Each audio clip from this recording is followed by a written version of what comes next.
The morning Serena Vance arrived in Coldwater Flats, Alberta, she had $11, a carpet bag with a broken clasp, and a letter from a man she'd never met that said simply, "Widow with 2 children, need a capable woman. House and wage provided. Reply to Box 14, Coldwater Flats Post." She'd replied because the alternative was another winter in Calgary, sleeping 3 to a room above her cousin's laundry, breathing steam and other people's desperation. She told herself it was practical. She was 28 years old. She could cook and mend and keep accounts, and she had no particular attachment to Dignity anymore. Dignity had stopped feeding her sometime around March. The station master at Coldwater Flats looked at her the way men looked at mail-order women, like she was a parcel that might contain something useful or might contain nothing at all, and either way it wasn't his problem.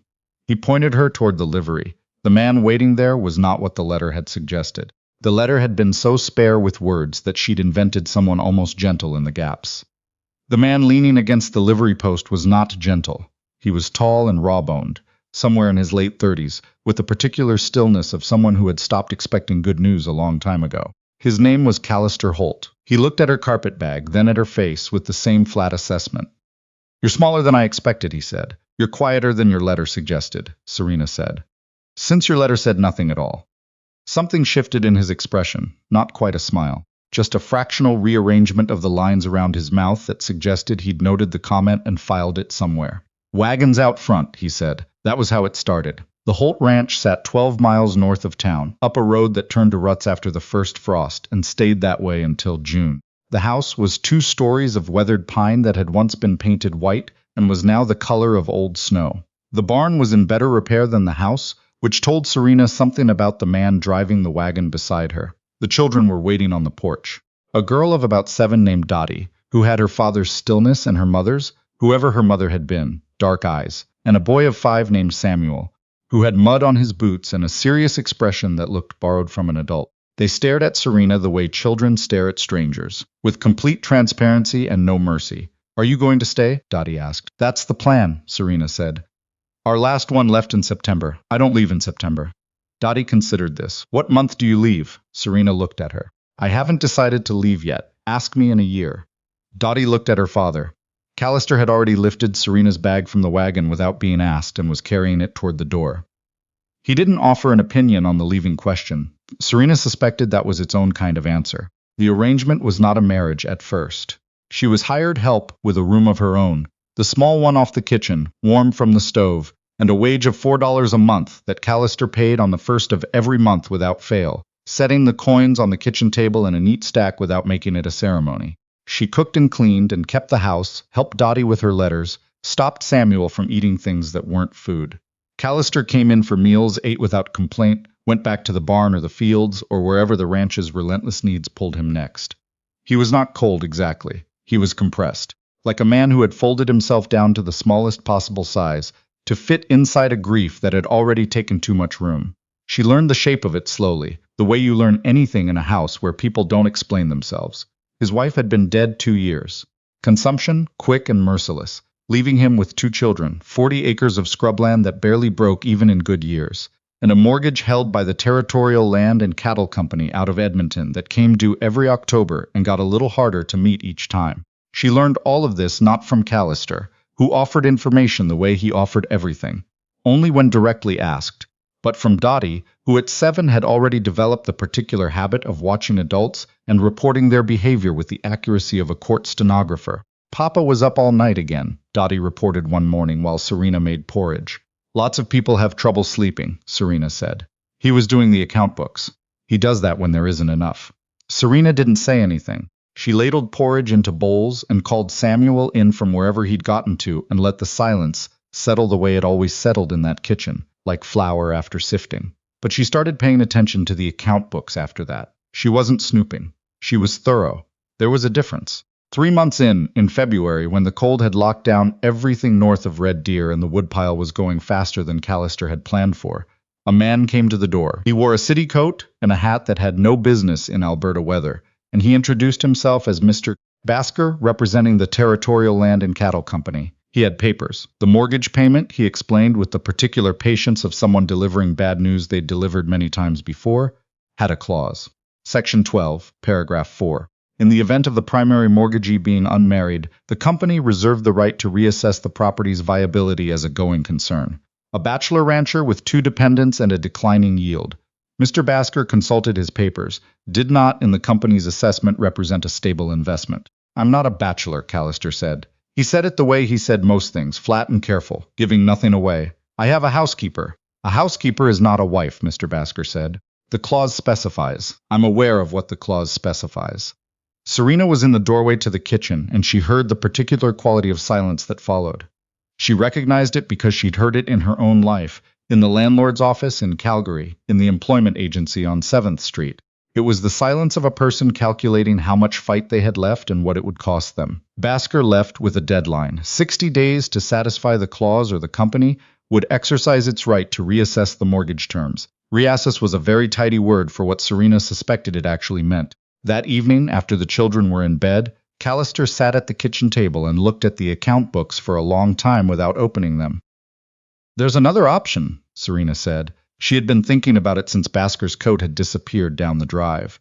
Callister looked at her. The clause specifies a wife, she said. Not a love story. He was very still. That's not a small thing to ask. I'm not a small woman, Serena said, and I'm not asking for anything romantic. I'm asking whether you want to keep this ranch and whether a legal arrangement between 2 practical people solves the problem in front of us. The silence lasted long enough that she thought he would say no. Long enough that she had time to think about what she would do if he said no, and to decide she didn't have a good answer to that question. It would have to be legal, he said finally, and you'd have to stay. Not just until spring. I told Dottie I hadn't decided to leave yet, Serena said. I keep my word. He looked at her in the way he looked at things he was trying to understand, with a complete and unsentimental attention. Why? You don't owe me anything. I don't owe the company anything either, Serena said. And I dislike men who carry city papers into the houses of people who've built something with their hands and tell them it's not viable. I find that personally offensive. That almost smile again, that fractional rearrangement. All right, he said. They were married by the Justice of the Peace in Coldwater Flats on a Thursday in February, with no ceremony and Dottie as a witness, who took the responsibility with complete seriousness, and signed her name very carefully in the register in the large round letters of a child learning to make her mark permanent. The marriage did not change the house in any dramatic way. Callister was not a man given to dramatic change, but small things shifted. He started leaving her a coffee cup, already rinsed, when he rose before dawn, because he'd learned that was the first thing she did when she came downstairs, and he'd watched her do it enough times to anticipate it. She started keeping his account books as well as her own, because she had a better hand for columns of numbers, and he had a better hand for everything that happened outside in the weather, and it seemed sensible to divide the work accordingly. Dottie watched all of this with her court stenographer eyes and said nothing, which meant she approved. Samuel just wanted to know if Serena was staying for his birthday in April. She told him yes. He seemed satisfied. But underneath the small domestic adjustments, Serena was learning the larger shape of the problem. The Territorial Land and Cattle Company held mortgages on 32 properties in the Coldwater Flats region. She found this out not from the account books, which only showed Callister's debt, but from conversations at the post office, the general store, the church social she attended once out of politeness, and then kept attending because it was where people talked. Ranchers whose names she was learning. Families she was starting to recognize. All of them paying into the same company, all of them subject to the same clauses and reassessments, and the particular kind of legal pressure that looked like business and felt like a hand around the throat. She started writing things down. She kept the notebook in her sewing basket under a false bottom she'd cut herself. She was not naturally a suspicious woman, but she had grown up in a house where her father had kept his savings in the wall behind the kitchen stove because he did not trust banks, and some lessons stay in the hands even when the mind has moved on. In March, she discovered something that made her close the notebook and sit very still for 10 minutes before she opened it again. The company's registered offices were in Edmonton, technically, but the majority interest, she'd traced it through land registry documents she'd requested from the provincial office under the pretense of verifying a property boundary, was held by a man named Sterling Vance. Not a relation. Just the same surname, which was the kind of coincidence the universe occasionally offered as a joke in poor taste. Sterling Vance was not a rancher. He was not a farmer. He was the kind of man who held interests in things without getting his hands on them, the kind whose name appeared in documents and disappeared from conversations. He was buying land in the region through the company, which held the mortgages, which could call in those mortgages on technicalities, which meant that every family in the district who'd borrowed to build was potentially one bad season and one inspection visit away from losing everything to a man they'd never met, she told Callister. He listened the way he always listened, without interrupting, without moving, with the absolute attention of a man who understood that words mattered and wasted ones were an insult to the person speaking. When she finished, he said, "How long have you been working on this?" "Since February, before the wedding, since Basker came to the door." He looked at her with something new in his expression, not quite surprise, more like a man revising a calculation that he'd thought he'd already finished. "That's my fight," he said. "It's also mine," Serena said. "My name is on this mortgage now, Callister. My name is in that register. I am not a housekeeper you can send back to the kitchen while you handle the difficult parts." He didn't argue. She suspected that somewhere in his compressed, careful interior he was relieved. April arrived with Mud and Samuel's birthday, and a letter from the company that made Callister's jaw go tight in a way she was learning to read as suppressed anger rather than indifference. The letter contained a new clause: environmental assessment. The company had engaged a surveyor to evaluate water rights on all mortgaged properties in the district. The results would affect mortgage terms. Serena read it 3 times. "They're not surveying for water," she said. "They're documenting it. There's a creek that runs through 7 of these properties before it hits the river. Whoever controls that creek controls whether half the district can irrigate. I know the survey is going to find that the creek's water rights are ambiguous." Callister looked at her. "You think they'll claim them?" "I think they already have the paperwork ready, and they're waiting for the survey to give them the excuse." Serena set the letter down. "We need to get ahead of this." Getting ahead of it meant things that did not come naturally to either of them. It meant talking to neighbors, which Callister found difficult because he was not built for conversation, and trust was something he extended like credit, carefully, rarely, with full awareness of the risk. It meant Serena walking into other people's kitchens and sitting at other people's tables, and explaining, as clearly and calmly as she could, that what looked like a routine survey was actually the opening move of something much larger. Some of them believed her. Some of them looked at her the way people look at women who've just explained something complicated. With that particular patient expression that means we'll verify this with someone else later. She accepted it. She'd been verified before. The one who listened most carefully was a rancher named Douglas Fenn, who'd been farming his family's land since before the company had extended into the district, and who had the kind of institutional memory that made him immediately useful. He'd seen it before, he told Serena, in Manitoba, in the 80s. Different company, same method.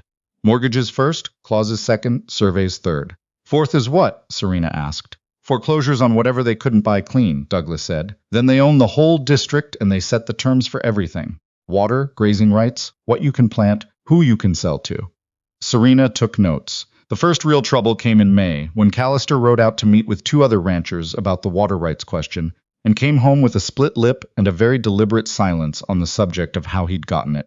Serena cleaned the cut and did not immediately ask, because she'd learned that Callister's silence on something was not evasion but processing, and pressing into it before he was ready produced nothing useful. An hour later, when the children were in bed and the kitchen was quiet, he told her. 2 men had been waiting at the crossroads, not the company's surveyors. Something else.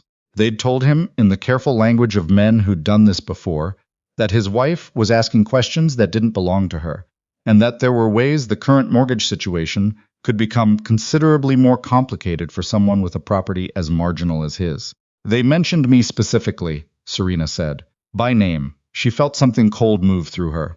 Not fear, exactly. Fear was the moment before the thing. This was after it, when the shape of the problem becomes clear and you understand that the people on the other side of it have been planning longer than you have. "They know I've been researching the land registry," she said. "Likely. Which means someone in the provincial office." "Likely," Callister said again. She sat with that for a moment. Then she said, "Did you tell them anything?" "No." "Were you afraid?" He looked at her. "Yes," he said, which surprised her, because she hadn't expected him to answer that directly. "Not for me." The air in the kitchen shifted.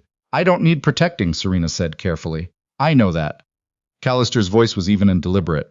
"That's not what I said. I said I was afraid. I didn't say I was going to do anything about it except keep working." She looked at this man who spoke so rarely and so exactly, and thought that there were kinds of honesty that required more courage than any gesture.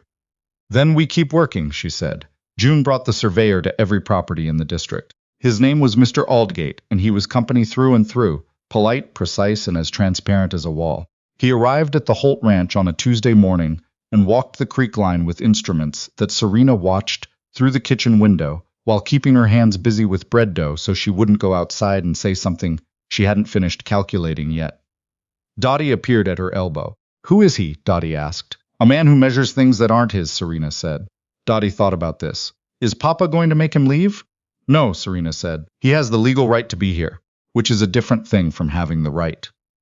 Dottie absorbed this with the seriousness of a child who understood that adults spoke two languages simultaneously and she was still learning the second one. After Aldgate left, Serena spent the evening writing a letter to her cousin in Calgary, which was not about her cousin at all.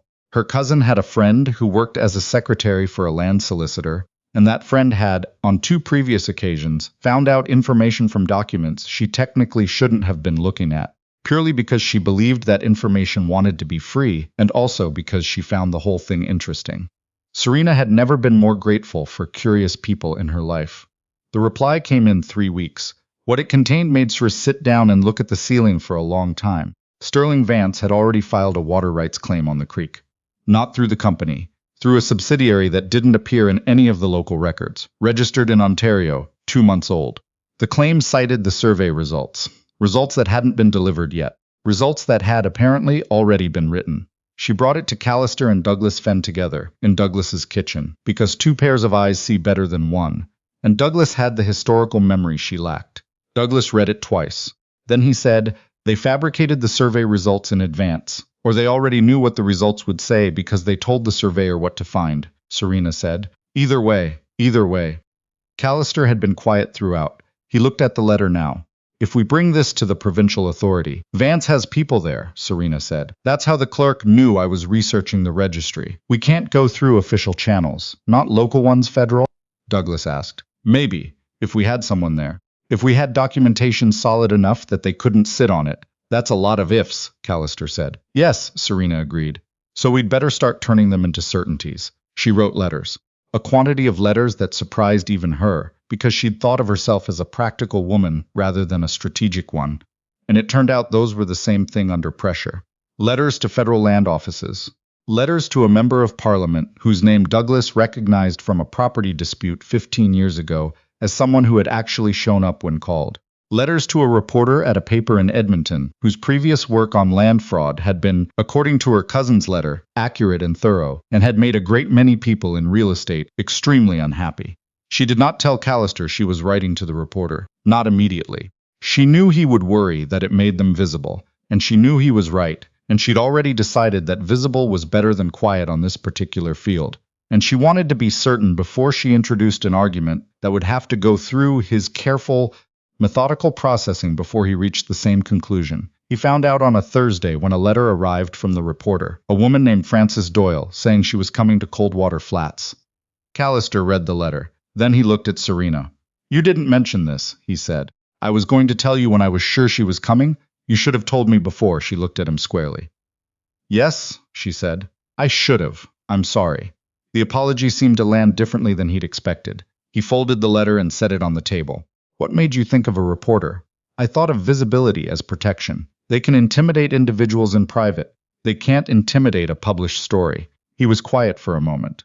"That's smart. I have my moments, Serena." His voice was different now, more careful, the way he got when he was about to say something he'd been holding back. "I need you to know that if this goes badly, if the company decides we're too much trouble and calls the mortgage, I don't blame you for any of it. What you're doing is right." She felt something catch in her chest.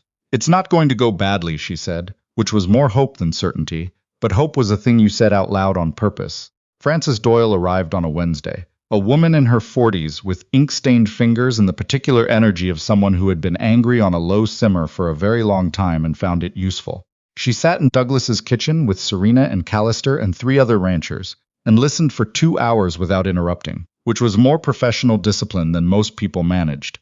Then she asked a question Serena hadn't anticipated. "What do you want the outcome to be?" Frances said. "Not the legal outcome. What do you actually want?" The ranchers looked at each other. "The water rights left alone," one of them said. "The mortgage clauses challenged," said another. "Vance out of the district," Douglas said flatly. Frances wrote everything down. Then she looked at Serena. "And you?" I want the families who've already been foreclosed on to get their properties reviewed, Serena said. There are 4 families who lost land to the company in the last 2 years. If the mortgage terms were fraudulent, those losses weren't legal. That's a harder fight than the water rights, Frances said. I know. Frances looked at her for a moment in the way journalists look at sources they haven't entirely figured out yet. How did you end up here? On the ranch? In this fight? Serena thought about it. I answered an advertisement, she said. And then I found out what was actually happening, and it seemed like the kind of thing a person ought to do something about. Frances wrote that down too. The company's response to Frances Doyle's initial inquiries was swift and exactly what Serena had expected. A letter arrived at the ranch from a firm of solicitors in Edmonton informing Callister that the mortgage contained a clause.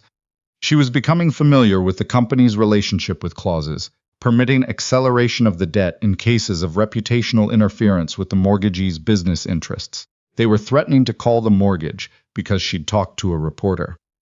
She read the letter standing at the kitchen window. Outside, Callister was fixing the fence on the south pasture, the same stretch of fence he'd been meaning to fix since autumn, and she could see him moving along it with methodical, unhurried care.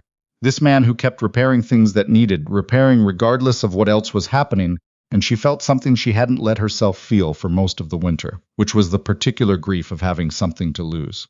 She put the letter in her sewing basket and went outside. There's a letter, she said. Callister straightened up. From their lawyers.